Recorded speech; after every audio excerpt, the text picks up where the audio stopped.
Stick around to the end of this video to find out whether this bike's worth your pretty penny or if it's just a waste of your time. Hey y'all, today we're gonna be reviewing this 2024 Honda crf125. We'll be going over some pros and cons, ride quality, price, and if you stick around to the end, we're gonna be doing a top speed test. First things first, I've owned this bike for about 4 months now. I financed it brand new from Honda, and I ride it a couple times a week, if not just about every other day, and I ride the piss out of this bike. As y'all can probably tell, this is not the factory front fender for this bike. I actually broke it a few weeks back when I was riding and I hit a tree. Thankfully, the rest of the bike, the front suspension was fine, but I did end up cracking and destroying the front fender. So this is off of my 2001 XR100R that I used to have, and we put it there as a temporary replacement until I order a new one. So between the broken fender and all the scuffs throughout the bike, I do ride this bike pretty hard and gets trashed pretty hard. So I feel we can give a pretty honest review on this bike in the 4 months that we've owned it so far. So let's go over some pros and cons. First pro about this bike is it's fuel injected. It's so much nicer than the old carburetor bikes. I love the old carburetors, but it's just sometimes always having to tinker with them, messing with the idle and adjusting the idle screw. It just gets really old really fast. Versus this one, I just go on, turn the key, you can hear that sweet fuel pump turn on and prime, and you hit the starter and it starts immediately. Every single time, don't have to mess with it. Alongside with a fuel injection, it also actually has a gas light on here that lets you know when there's only 0.2 miles left, instead of just the bike starting to stall out and you have to switch to the reserve and hope that's your issue and it's not actually something else that's messing up with the bike. So that's also really neat to have. I'm glad they actually put this model on this smaller of a bike. Alongside with the check fuel gauge, it actually does have a power button here, and it also has a check engine light to where if you have a code come up, you can actually bring the bike back to the dealership and where they will plug up a code reader to it and they can figure out and diagnose what's wrong with your bike and hopefully help you to fix it, instead of just kind of hitting the old YouTube, hitting the old forums and, you know, trying, hoping to find somebody else who has your similar issue to try and fix your bike. So it's a really neat feature that they added on here.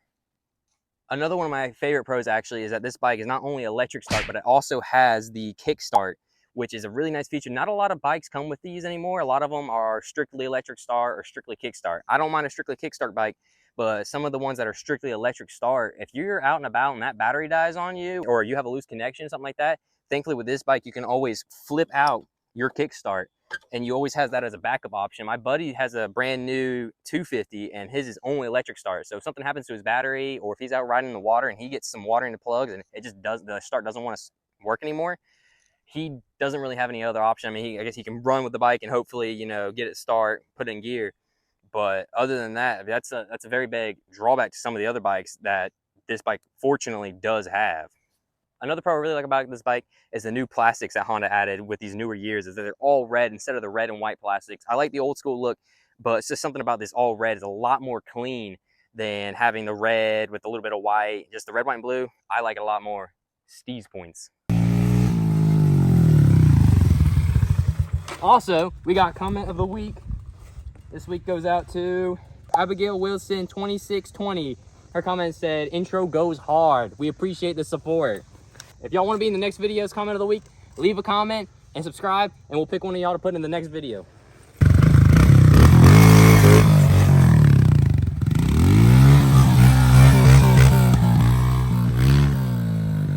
Another pro is having front disc brakes. Some of the older model bikes, they have drums in the front as well, like our old XR100. So this is something really nice. Whether on or off road, you still have really strong brakes in the front. But moving on to the cons, speaking of brakes, is that it still has drum brakes in the back. It's a 2024 bike.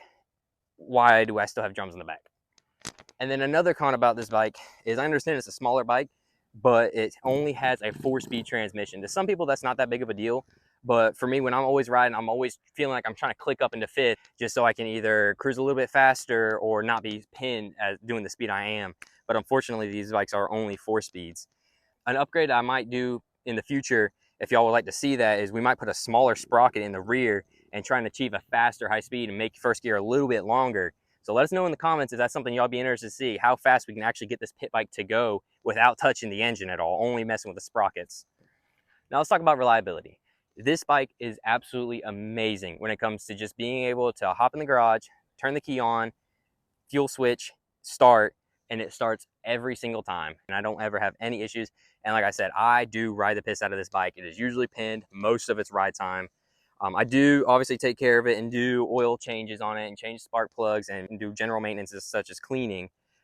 But I do ride this bike like a dirt bike. I don't treat it like a brand new dirt bike, you know, pretty princess. It gets ridden like a bike. This was a big persuader for me when buying this bike, is because at the time I had an '01 XR100 and I loved the bike, but I could only get a few hours of ride time before something broke and I had to replace another thing. So the fact that I've had this, like I said, about 4 months now, when I ride it almost every other day, and I haven't had any issues with it, to the point where I even took in about 3 feet of water. I hydro locked this bike and we ended up taking the spark plug out, got the water out, and did a couple oil changes on it, and the bike still runs great. So that was a huge advantage for me. Now let's go over ride quality. I weigh about 150 pounds and stand about 6'7". I stand about 5'10", and I have relatively no issues riding this bike. My knees aren't up in the handlebars. I don't really have any bad back issues in riding it. I do have to sit a little bit further back, but unless I'm going on really long bike rides, it's really not that too much of an issue. I've yet to bottom this bike out when riding normal trails. I have hit a couple homemade jumps and I've definitely bottomed out, but that's kind of to be expected.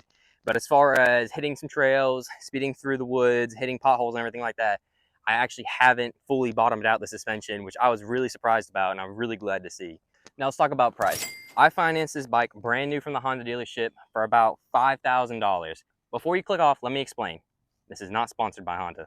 Hit us up. Honda actually has a great first-time buyers program, which helped me buy this bike.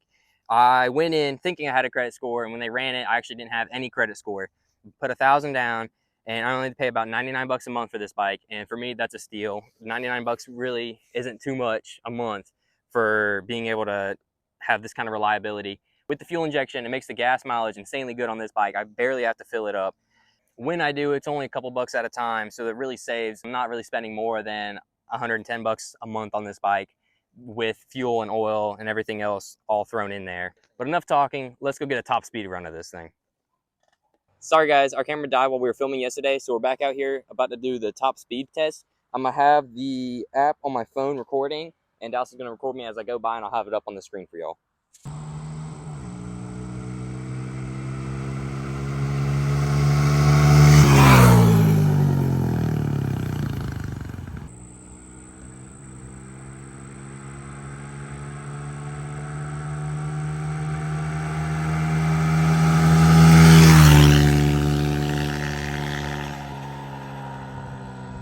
As y'all can see, the bike went about 52 miles per hour. If you'd like us to put a different sprocket on it, change up the speed of it, hopefully get a higher speed, let us know. If not, like and comment, subscribe to the YouTube channel, and see y'all next time.